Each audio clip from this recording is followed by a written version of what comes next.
We today are going to chat about how to weather the storm when it comes to wedding day mishaps or problems because as wedding planners of 15 years, something always happens. Always, Always. always. If you crave luxury but need guidance, then stay tuned for magic. Welcome to Wedding Tips and Tales with TS Wed, the podcast where we unveil the secrets to crafting the perfect luxury wedding. Join us for expert advice and insider tips that will make your special day unforgettable. Let's make your wedding dreams come true together. Hi, everyone. Thank you so much for joining us today. My name is Taryn, and this is Danny. Hi, guys. Thanks for We joining in. we are the dynamic duo that make up TS Wed, which is a luxury destination wedding planning firm. And we are so happy that you're here with us today. Thank you for joining. But most importantly, Taryn, what are you drinking today? Today I am also drinking from an Estelle glass. Look at us. Gosh, Taryn. You can't really see it very well. But I am drinking an alcohol-free delight that has now become a staple in my world, Betty Buzz. Have you ever tried Betty Buzz? Oh, no, I haven't. I put it in front of your face. There you go. Yeah, it's super good. This one is Meyer Lemon Club Soda, and it has a really light flavor, but definitely way more flavorful than something like a LaCroix or like a flavored seltzer water. So Uh, you're saying you're on Blake Lively's side right now, is what you're saying. I always believe the woman. The end. The end. Very good. Also, Very I good. have been told I look like her, not today, but on a good day when my hair is big and fluffy. And so, I knew you'd bring a that little up. bit of loyalty there. Of course. All right, well, let's get into it, huh? Wait, what are you drinking? Oh, I forgot. I am drinking a Malbec out of California. Very What fruit forward. I and what don't time have is it? time for me to have a glass of wine. It's been Uh-huh. Danny's had a day, everybody. So we're been a supporting her day. day drinking right now. Cheers. Cheers to day drinking. Cheers, guys. All right.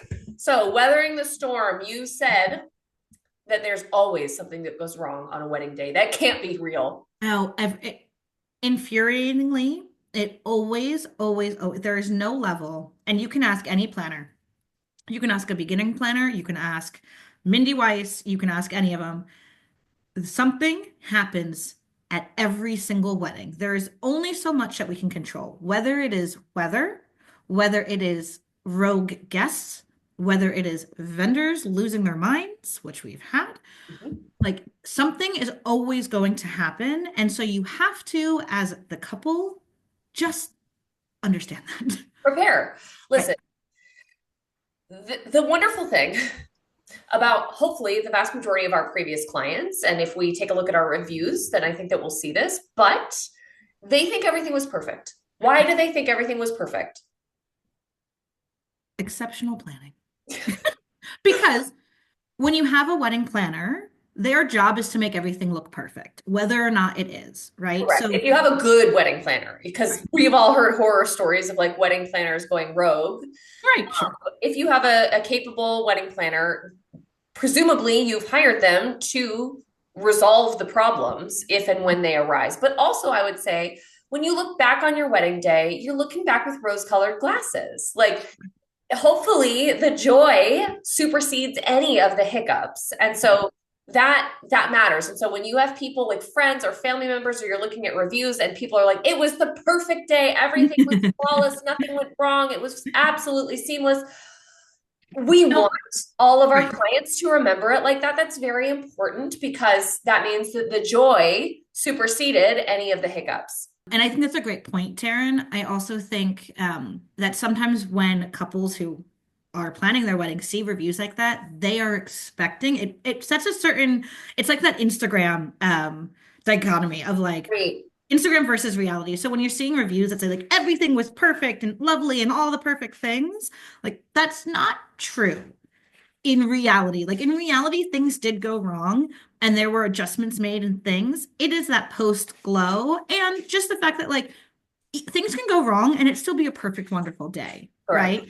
So don't let yourself get in your head that like everything has to be perfect and like make it become like your whole personality. Like things are going to go wrong. That does not mean it's not going to be a perfect, wonderful day. Right. And so then how would we encourage our couples or any couples, not just our couples, but any engaged couple to best prepare themselves for the storms? What do we do? So, first and foremost, and obviously we are biased, but first and foremost, hire a wedding planner. Hire a full service wedding planner because they are there as the storm barrier. Yeah. You need a storm barrier. You're going to have so much going on. These are all of your favorite people all together for the first time, especially for a destination in a location they're not aware of. We all have that cousin who's going to text you like, wait, what time's the wedding again? Like, you're going to have these things, right? And so you need somebody who is weathering that storm for you, that is like that protectant layer so that you can focus on what's actually important, which is your friends and family and each other. Right. And if you're too busy dealing with vendors' last minute questions or the venue saying, oh, actually, we don't have that wine that you ordered, like you're not going to have the time to one, successfully deal with those issues in a way that is the most productive and cost effective, but you're also not going to be enjoying yourself and spending time with your friends and family. Yeah, that's the number one thing for me is that it is going to steal your joy. Like even if like for me for instance, I obviously as a wedding planner, I even had a day of coordinator that I personally would go back and redo this. I'd probably pick the exact same person that I picked because she was fantastic, but instead of hiring her for day of, I would hire her for full service because for me, super type A, questions and concerns and issues came up on my wedding day. And I had to involve myself in resolving these things.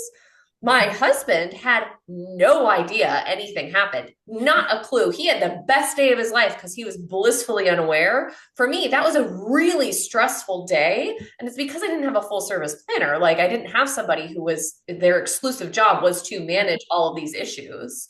Um, Well, and in a recent podcast, actually, Marcy Bloom, who, if listeners don't know who this is, she is, I mean, the cream of the crop when it comes to wedding planning. She is a spirit animal in all sense of the word. She's fantastic. But in a recent interview, she was saying, just even in hosting a dinner party at your house, this might sound bougie, but she was saying, hire somebody to cook. Because if you, as the host, are in the kitchen cooking and doing all of that stuff, you're not actually out there with your guests, enjoying the company, making sure the party's going well, making those connections of, oh my gosh, this person needs to meet this person. Like, you can't be a good host if you're also cooking all of the food in the back room kitchen. because you're being a And so, like, chef. yeah, so that's why you hire a chef. That person does that. They're going to do it better than you can do it because that's their full-time job. And it allows you to then enjoy the party in which you're hosting. And I'm sure it's in part why like houses these days have open concepts where the living room and the kitchen are connected because you need to be able to do two things at once, right? And so when you are able to eliminate that on a day when you need to be doing 10 things at once, like having a wedding planner, a full service wedding planner is going to be our number one recommendation. So let's assume you have one. So, assuming you have one, I think Okay. that the number two most important thing that's almost tied with number one is you need to communicate with your partner about this in advance. You need to communicate and say, hi, things are going to go wrong. What is our philosophy when that happens? So, whether it's during the planning process and there's family drama because you picked this cousin to be in the bridal party and that one wasn't picked, and all like whatever it is, what are we going to do? What is going to be our response to this? I was just chatting with a sweet friend of mine who's a part of the Wed Society leadership here in the Raleigh area, and she's engaged, and she was saying that like she's a people pleaser, and so she just feels really nervous that like at the wedding somebody might come and say something to her about something that isn't perfect and isn't just right, and that's going to just tank her. Right. And I was like, and I'm not her planner.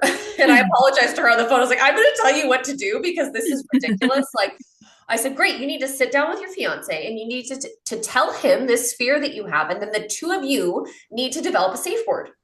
The safe word is going to be chocolate. You're going to say, oh, okay, Aunt Susie, like, thank you so much for that feedback. Honey, I really could go for a piece of chocolate right now. And all of a sudden he's going to sweep in and say, see you, Aunt Susie, like, we got to go. We're getting you a margarita. We're going to, relax and talk to somebody like your maid of honor who's going to tell you how amazing you look and how wonderful everything is, and blah, blah, blah, blah, blah.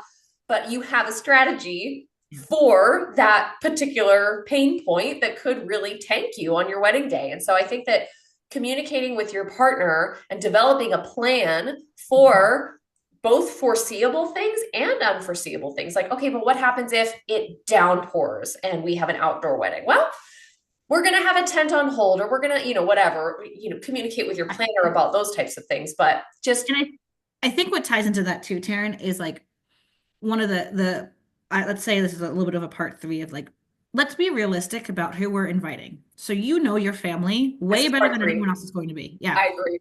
And so like there are people that you have to invite and you know you have to invite them. There's no way out of inviting them, but, and maybe that but is, you know, tends to sometimes be mother-in-laws being narcissistic, or sometimes it's uncle drinks a lot, or sometimes it's grandma X, Y, and Z, right?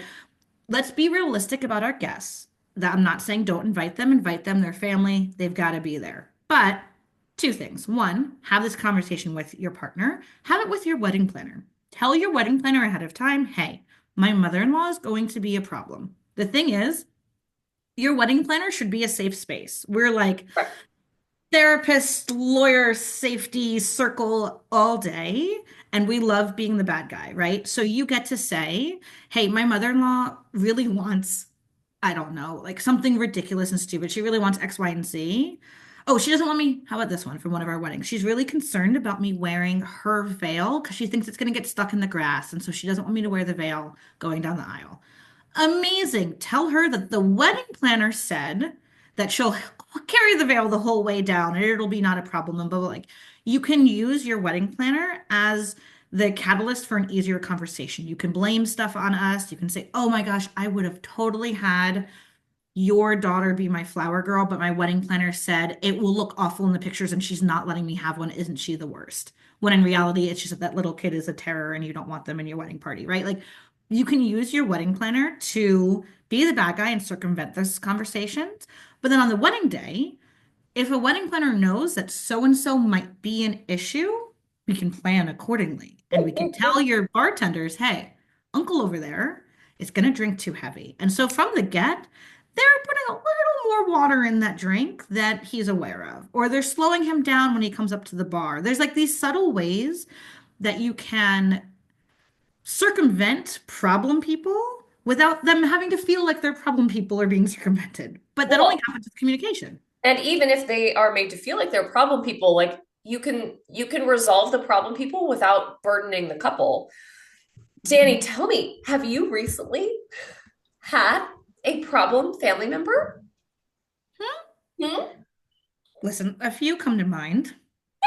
I'm thinking specifically I know who you're in thinking of. September. I know who you're thinking of specifically. I am aware. I am aware. We we had a sister of the groom who, An older woman, and yeah, she was older. not like a kid. We're talking somebody who is, well into Has her their, own kids, maybe her own grandkids. yeah, probably her own grandkids. Yeah, maybe young grandkids. Um, who I have never, Tara and I have never, the day of the wedding, she calls us and Called berates us. called us at like, it was not even 8 a.m. It was No. like 7:30, 7:45. We were still in our room. We were pulling ourselves together a little bit. Right. Like, and it's the wedding day. We have a million things going on. Like, and so we get a call, and I think it was just, it's the wedding day. So we picked up every call just in case. And it is the sister of the groom who makes herself known, asks if we're the planners, and then starts to berate us without a breath in between for us to say anything about the shot list. And the The shot photo, list. the photo shot list. Right. So this is the list that we have of what groupings of people the photographer is going to take. So typically, right, this is bride and groom plus parents of the groom, bride and groom plus sisters of the bride, whatever that list looks like, right? And she is berating us And mind about. you, this list, we provide like an outline for this list, but it's ultimately decided upon and confirmed by our couples. We're the planners. We don't know your family and the family dynamics. And like, if this cousin needs a photo with you because you're super close or you don't care about your cousins at all, like, we don't know these things. So this is what our couples provide, right? And then we'll make suggestions. Like, if we see, oh, hey, you don't have a picture with grandma, was that intentional or not? Like, we'll check your work, but this is up to our couples. And so she is berating us Like about the fact, screaming. When you say B rating, I think she's screaming. She's how screaming on dare we the call phone. ourselves wedding planners? Yeah. This was such an egregious error, and That she was is our big word, was egregious. egregious, Egregious. egregious. How dare we? And egregious because her and her son were not included on the shot list. How dare we? They are the only family that the groom has besides his own sons.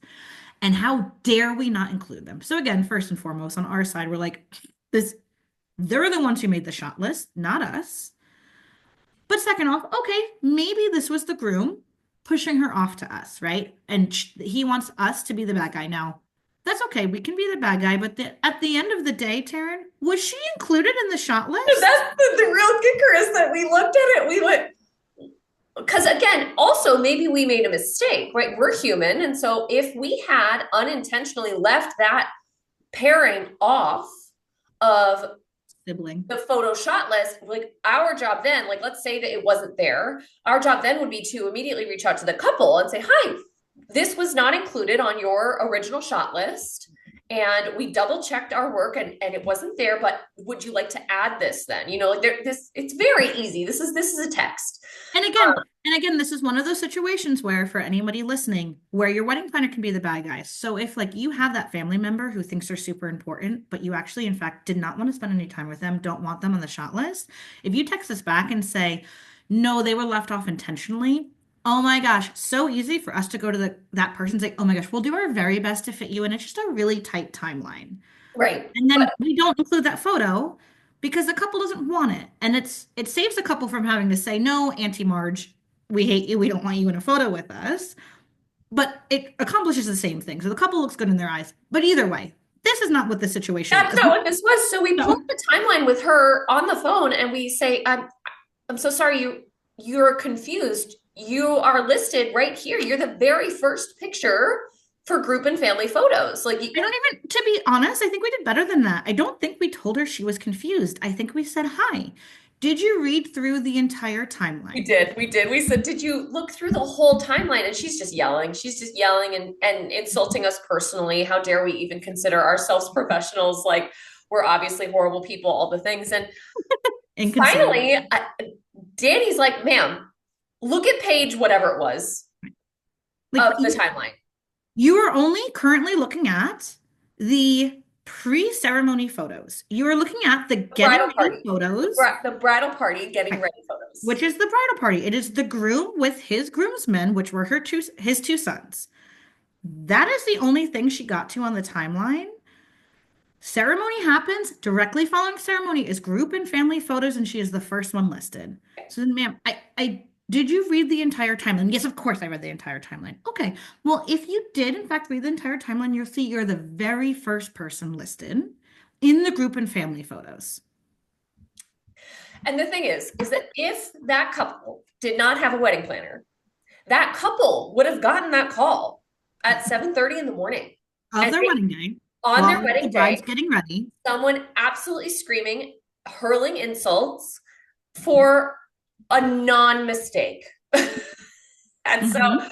I would just say that it's so important. I would say it is so important not only to have a planner, but also to have communicated in advance about what are we going to do if and when something goes wrong. And so if the bride were to have gotten a phone call at 7:30 in the morning, what was the plan? Was the plan going to be, oh, if someone screams at us, we just hang up or walk away? Like that's the plan, and we're not going to let it be a thing. Or we're going to have security escort that person out. Is that the solution? Like, Or you're going to give them your wedding planner's number and let your wedding planner deal with it because that's why you are paying for a luxury wedding planner to deal with these problems for you.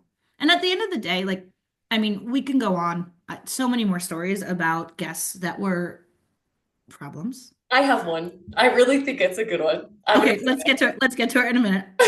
Let's get to it. The end of the day, your wedding planner, like, you should pick, and this is so important. And Taryn, you do such a good job of this when you're on the discovery with potential clients. Like your wedding planner should feel like you're planning your wedding with your best friend. It should feel Yeah. like it's someone that you trust and that you can go to. So like you shouldn't need the feel the need to hide anything from your wedding planner. So if you have a crazy whatever family member, tell us about them Right. because Tell then us. like we can be prepared for that, right? Like we did a wedding, amazing couple, friggin' loved them. the bride on multiple occasions called us as a therapy session because of the mother-in-law. But so that meant that on the wedding day, when the mother-in-law lost her mind on me about her place card flying off the table in an outside windy venue and saying, "Well, do you know who I am?" Like, yes, I do. And the thing is, like, as the planner, like, I didn't get offended. I wasn't mad. It was all right because I knew that this is how she was going to react to a high pressure moment. Because for that mother-in-law, the groom's father had passed away many years earlier. This was a highly emotional event for her, and she doesn't handle those things well. But I knew that ahead of time because my bride had told us that, right? And so when the mom was upset and being rather rude and awful to us, we were able to respond back in a compassionate way that ended with the mom actually coming up to me and saying, "I'm sorry about that." Like, no problem. Walk down the aisle now, right?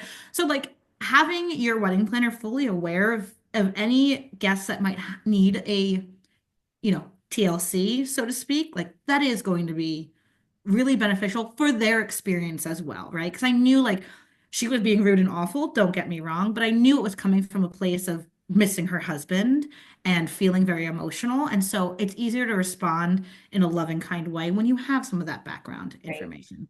Right. Taryn, what's your bad guest This is, tale? it's not a bad guest tale because we're talking about weathering the unexpected. So this is an unexpected tale, a Sure. tale of an unexpected situation. And this also was in September. Do you remember? We had a wedding, and the mother of the bride approached us during the rehearsal dinner and said, "Taryn, quick, I need you to get me a glass of wine, a very full glass of wine." Yep. And I said, "Okay, like yeah, of course, I'm going to get the mother of the bride her glass of wine." And so I go to the bar, I get her wine. She sits down at the vendor table and she goes, "Please sit in front of me." And so I sat in front of her and I'm like, okay, like there's an issue, there's a situation, like it's bad, like we're about to learn. She takes the wine and she just downs it. It's gone. And I was like, She what are we did. doing? Like, what are Impressive. we doing? I want to be a part of this. Like, what are we doing? And she just said, "Thank you so much. I have to leave this wine glass here so they think that you're the one that drank it because I haven't consumed alcohol in front of my family in 25 years." And we went on to learn that So Mama, conflicting Mama sensations. Bear was she had a tote bag with her every event, and it was chock full of alcohol, and she would go to the bathroom and chug it. So, yeah. It's just Just, so it's just wild.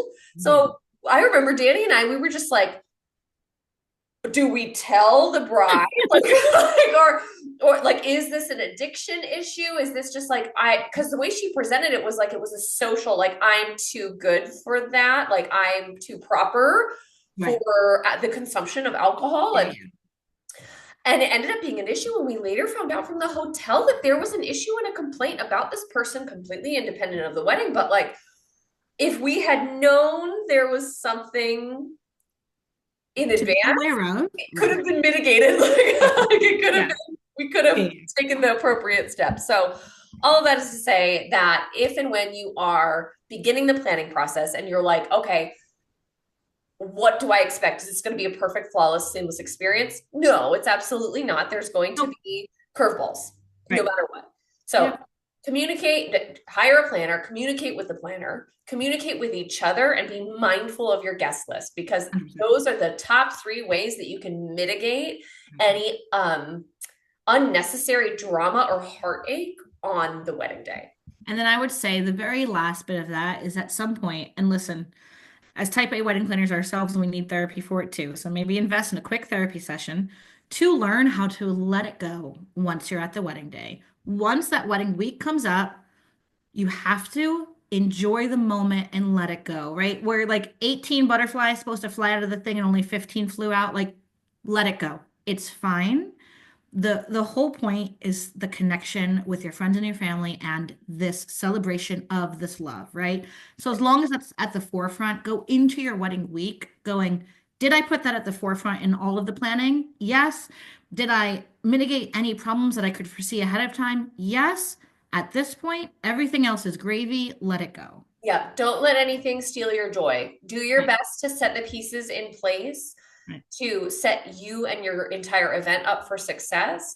But then just remember what you're doing there. What are you doing there? This is not about a perfect, flawless execution of an event. That's not what this is. This is And about you guys. And we'll do a podcast, and we've touched on it on previous podcasts about like weather and how to like what happens when weather comes. But at the end of the day, like even the things that are maybe not planned events that happen can turn into the best photos and the best moments and the best all the things. So like that when those things sort of happen, really at that point, it's your attitude towards those events that's going to dictate whether it's good or whether it's bad. And so when you're going into that event, just let it go, enjoy yourselves, focus on the fact that you are marrying your best friend, surrounded by all the people you guys love the most in the world, and have fun Yeah. and trust your planner. And trust your planner.